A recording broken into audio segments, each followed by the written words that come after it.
සුබ දවසක්. මේ රටේ මිනිස්සු හැමදාම කලේ සුවහසක් බලාපොරොත්තු ඇතුව කලින් කලට එක එක දේශපාලකයෝ බලයට ගියන එක. ඒ තමන් බලාපොරොත්තු වෙච්ච දේවල් ඉෂ්ට වෙන්නේ නැතිකොට, ඒ දේශපාලකයෝ දුන්න පොරොන්දු ඉෂ්ට වෙන්නේ නැතිකොට ඊළඟට ජනතාවට වෙන්නේ තමන් ඡන්ද දීලා ගෙනාවු දේශපාලකයෝ තමන්ටම එපා වෙන එක.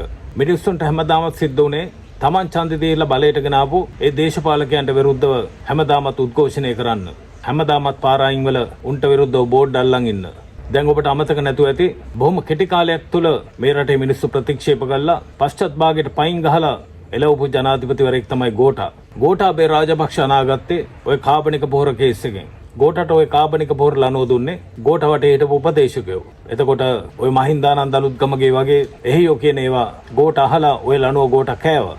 අන්තිමට ඒ කාබනික පොහොර කේස් එක අවසන් වුණේ මේ රටේ විශාල ජනාරගලයක් ඇති වෙලා ගෝඨාට ජනාධිපති පුටුවක් නැති වෙලා. අන්තිමට ගෝඨාගේ අයියා මහින්ද රාජපක්ෂටයි හැංගෙන්න තැන් නැති වුණා. මහින්ද රාජපක්ෂ ත්‍රිකුණාමල වරායට ගිහිල්ලා හැංගුණා. ගෝඨා රට පැන්නා. එතකොට පහුගිය කාලේ මේ රටේ මහ ජනතාව නිරීක්ෂණය කරපු දෙයක් තියෙනවා. මේ මහ ජනතාව පණ යනකම් වැඩ කරනවා. Tamanට කරන්න පුළුවන් උපරිම දේ කරනවා. ඒ වුණාට මේ රටේ ණය ප්‍රශ්න කවදාවත් විසඳෙන්නේ නැහැ. මම මේ කතා කරන්නේ ලොකෝ මිනිස්සු ගැන නෙමෙයි, සාමාන්‍ය මහ ජනතාව ගැන. උන් හැමදාමත් කණ්ඩ බොණ්ඩත් ණය වෙනවා. ඒ දවස්වල මිනිස්සුන්ට මේක හරියට තේරුන්නේ නැති වුණාට පස්සේ කාලේ මිනිස්සුන්ටම අවබෝධ වුණා මේ මිනිස්සුන්ට මෙච්චර අමාරු වෙන්නේ මේ මිනිස්සුන්ගේ වරදින් නෙමෙයි. මේ මහින්දලගේ රනිල්ලගේ ආණ්ඩු මේ රටේ මහ ජනතාවගේ සල්ලි මේ මහ දවාලේ හොරා කාලා.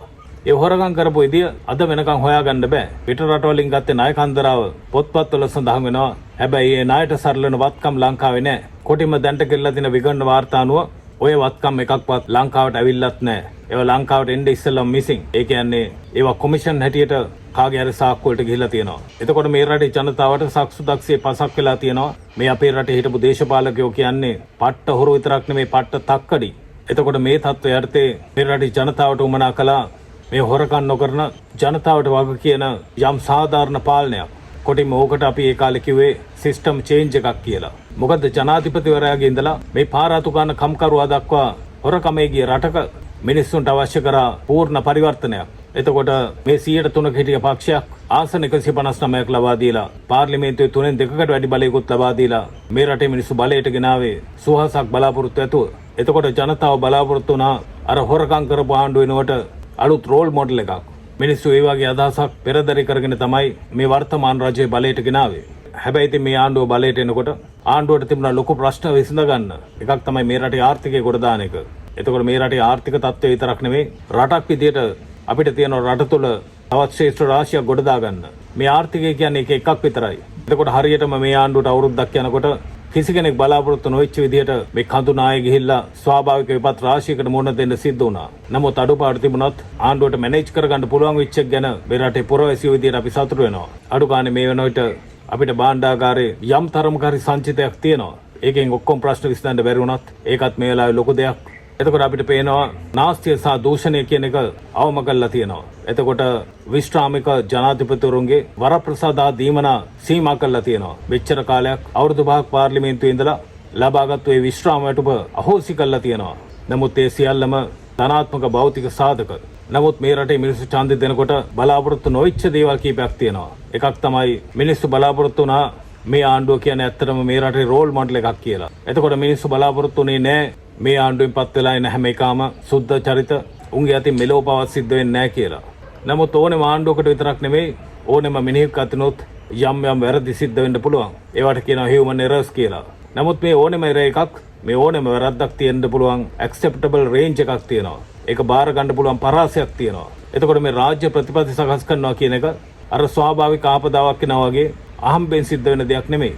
මොකද ඒ රාජ්‍ය ප්‍රතිපත්ති තමයි මේ රටේ අනාගත දිශානතිය තීරණය කරන්නේ. මේ රටේ කිසි මිනිහෙක් බලාපොරොත්තු වෙන්නේ නැහැ දේශපාලකයන්ට ඔය හැම විෂයක් ගැනම පරිපූර්ණ දැනුමක් තියනවා කියලා. අඩු ගානේ ජනාධිපතිවරයාට පවා ඔහු උපාධිය ගත්තෝ අර සෙන්සස් ගැන අනිත් අයට වඩා වැඩි දැනුමක් තිබුණාට මේ රටක් පාලනය කරන්න ඕනේ සම්පූර්ණ සමස්ත යාන්ත්‍රණය හෝ ඒ සියලුම විෂයන් ගැන අවබෝධයක් නැහැ.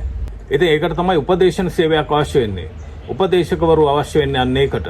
ජනාධිපතිවරයා වුණත් අමාත්‍යවරයෙක් වුණත් තමන්ට පැවරලා තියෙන විෂයන් ගැන තමන්ට දැනුමක් තිබුණත් නැතත් ඒ සම්බන්ධයෙන් උපදේශකවරු පත් කර ගැනීම අවශ්‍යතාවයක් තියෙනවා. ඒකට හේතුව තමන්ට බාර වෙලා තියෙන විෂය සම්බන්ධයෙන් අවශ්‍ය උපදෙස් දෙන්න. එතකොට ජනාධිපතිවරයා පත් කරගෙන ඉන්න උපදේශකවරු කවුද?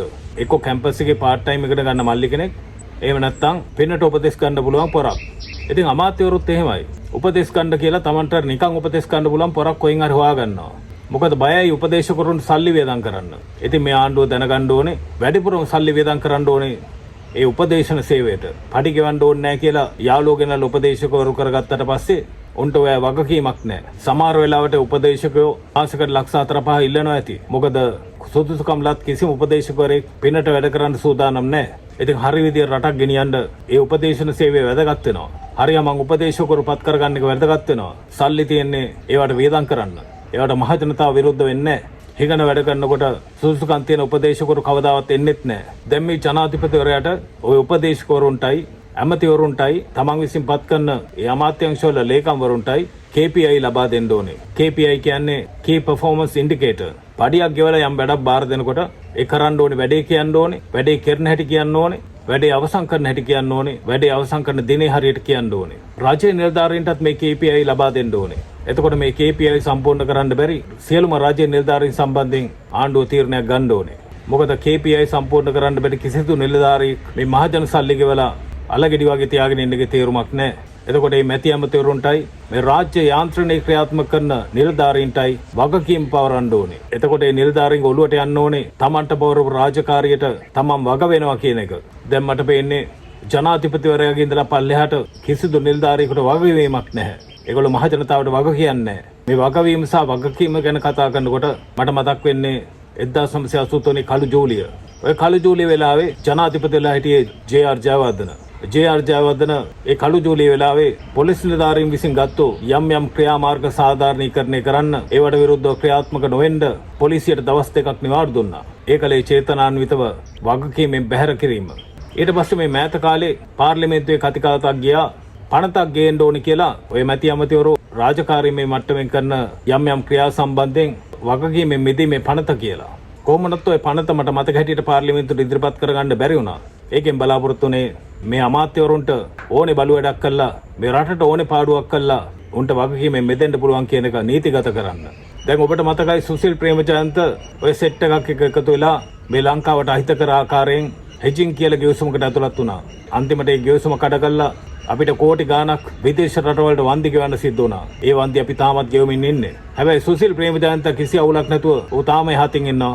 ඌ කරපු අලුකුත්තේ රොඩවල වන්දිය අපි තාමත් ගෙවනවා. දැන් අලුත්ම ට්‍රෙන්ඩ් එක තමයි මේ කිසි අමාත්‍යවරයෙක් ඒ තමන්ට පැවරලා තියෙන විශේෂ සම්බන්ධයෙන් කිසිම වගකීමක් ලබා ගන්න නැහැ. ඔවුන් ඒකේ බෝලේ පාස් කරනවා තමන්ගේ පහළ නිලධාරීන්ට. දැන් ওই අධ්‍යාපන ප්‍රතිසංස්කරණ යටතේ 6 වන ශ්‍රේණියේ ඉංග්‍රීසි මොඩියුලට අදාළ වෙබ්සයිට් එක ඇතුල් කරපු එක හොයන්න කියලා විමර්ශනය කරාම ඒක කරලා තියෙන්නේ ඒකේ නිලධාරියෙක් කියලා කියනවා. හැබැයි නිලධාරියා කවුද කියලා කියන්නේ නැහැ. එතනින්ම තේරෙන්න ඕනේ ආණ්ඩුව මේකේ යට ගහන කොටසක් තියෙනවා කියලා. එතකොට ওই මොඩියුල් එක print කරන්න වැයවිච්ච කෝටි 6 රුපියල් ලක්ෂ 600ක මුදල පියවන්නේ කවුද? ඒකයි නිලධාරියා ගෙවනවද? එහෙම නැත්නම් අධ්‍යාපන අමාත්‍යවරිය ගෙවනවද? එහෙම නැත්නම් මේ රටේ මහ ජනතාවට ගෙවන්න සිද්ධ වෙනවද? දැන් මේ විදිහට නිලධාරීන්ට බෝලේ පාස් කරන්න යනකොට ඊට පස්සේ නිලධාරීන් පරිස්සම් වෙන්න ඕනේ. දැන් ඔබට අමතක වෙන්න විදියක් නැහැ. අර ජොනියාගේ එතනෝල් ට්‍රාන්ස්පෝර්ට් කරපු ලෝරියේ ට්‍රාන්ස්පෝර්ට් මැනේජර් මේ වෙන විට ඉන්න බන්දරාගාරේ. මොකද මේ ජනාධිපතිවරයාගේ අගමැතිවරියගේ මැති අමතවරුන්ගේ විතරක් නෙමෙයි මේ රටේ රාජ්‍ය සේවකයන්ගෙනුත් බලාපොරොත්තු වෙනවා ඔය කියන වගවීම. ඒ වගවීම විතරක් නෙවෙයි මේ හැම ට්‍රාන්සැක්ෂන් එකකම විනිවිදභාවයක් තියෙන්න ඕනේ. දැන් හෙට අනිද්දා විදුලි බලය සම්බන්ධයෙන් ප්‍රතිපත්තියක් එළි දක්වනවා. දැන් ඕවා එළියට එනකොට තමයි මේ ජනතාව හොම්බෙන් යන්නේ. ඒත් එක්කම මේ ජනතාවත් එක්ක කරන ගනුදෙනු වලදී විනිවිදභාවය කියන එක හරිම වැදගත්. විනිවිදභාවයක් තියෙනවා නම් කිසිම දෙයක් හොර රහසේ හැංගියවරා හදිස්සියේ කලබලයේ එළියට දාන්න උවමනාවක් නැහැ. එදා වේල හොයාගන්න ජනතාවට මේ හැම එකටම පාරට බහලා උද්ඝෝෂණය කරන්න වෙලාවක් නැහැ. එතකොට ජනතාව ආණ්ඩුවලේ ලොකු දේවල් බලාපොරොත්තු වෙන්නේ ජනතාව ඉල්ලන්නේ ජනතාවට වගවන ජනතාව පැත්තේ හිට ගන්න ආණ්ඩුවක්. බොහොම ස්තුතියි.